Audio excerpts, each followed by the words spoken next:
6, Lesson 2. Battle of the Alamo. Hurry, my children. Your father looks worried. Santa Anna's Mexican army is marching towards San Antonio. As you approach the Alamo, a woman with a small child opens a huge wooden door and welcomes you. Tears fill your eyes. You'll miss your home, but you're glad to be in a safe place. Suddenly, you hear a familiar voice. It's your good friend, Enrique Esparza. His father and your father are joining the fight for Texas independence. They have come with Juan Seguin to help defend the Alamo. Your eyes look up past the walls of the old roofless chapel to the sky above. A distant cannon shot rumbles like thunder. Santa Anna's troops are near. Soldiers gather. The year was 1836. In January, Texan soldiers gathered at the Alamo. On February 23rd, General Santa Anna and about 5,000 of his Mexican soldiers marched into San Antonio. They wore uniforms of red and blue. 2 weeks before, their horses had taken them across the Rio Grande at Laredo.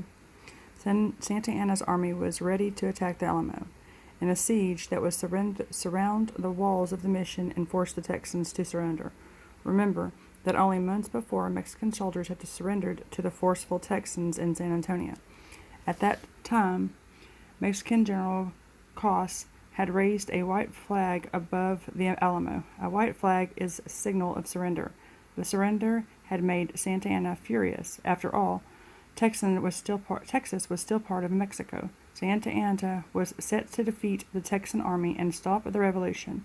He ordered a red flag to be flown over another church in San Antonio. The flag sent a chilling message to the soldiers in the Alamo: surrender or die.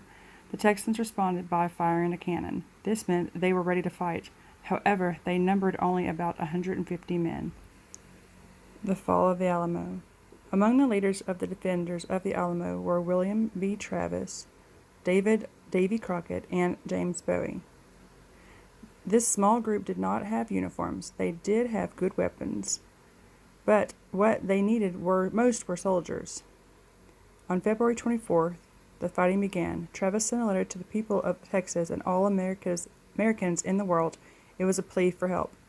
I call on you in the name of liberty, of patriotism, and of everything dear to the American character to come to our aid.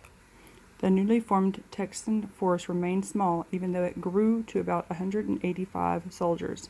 On March 3rd, James Bonham dashed into the Alamo. He was the last Texan to enter its gates.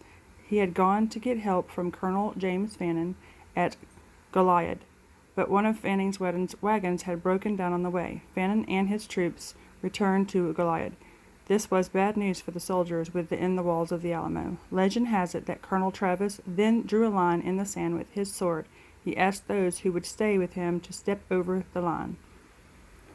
According to the story, only 2 men did not step over the line. One was Bowie, who had become too ill to walk. Someone carried him across the line on a cot. The other was Moses Rose, who escaped from the Alamo that night. At dawn on March 6, Santa Anna was set to drive the Texans out of the Alamo. The Mexican government wanted to prove to the Texans that Texas Army that Mexico still ruled Texas. This was an 11th day of battle. The sleeping Texans awoke to the rumblings of enemy guns. Next, a bulge sounded. Then the Mexican band played the tune El Fuego. The music meant that no mercy should be shown to the enemy. Santa Anna's men rushed up the wooden ladders that they had made to help them over the walls. Then Texans sprang to the post. They fought with all their might. It is said that these were Travis's last words. No renders, muchachos. Don't surrender, boys. Within an hour, the fighting was over. Every Texan soldier died at the Alamo. For each one of them, about 8 Mexicans died. Even though Mexico won the battle, both sides paid a tragic price. Santa Anna spared the lives of some of the families inside the Alamo. Young Enrique Esparza was among the children who went free. The general also allowed some slaves to go. 2 of the survivors were Susanna Dickinson and her and her younger daughter Angelina. Her husband, a Texas soldier, had been killed. It is said that Santa Anna sent her to Sam Houston to tell him of the Mexican victory.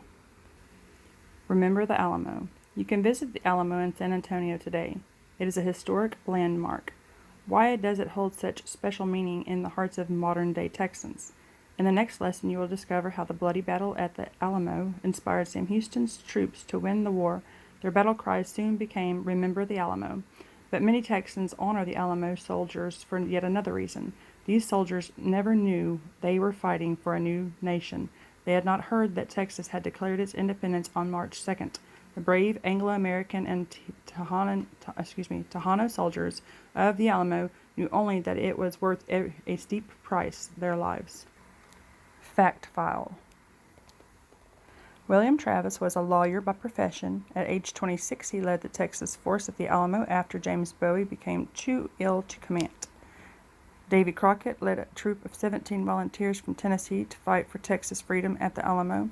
He called his rifle Old Betsy. At times, he played his fiddle at the Alamo. James Bowie was famous for the Bowie knife he used. While he was getting Texas soldier ready for the fight, he became very ill. He was sick in bed during the battle.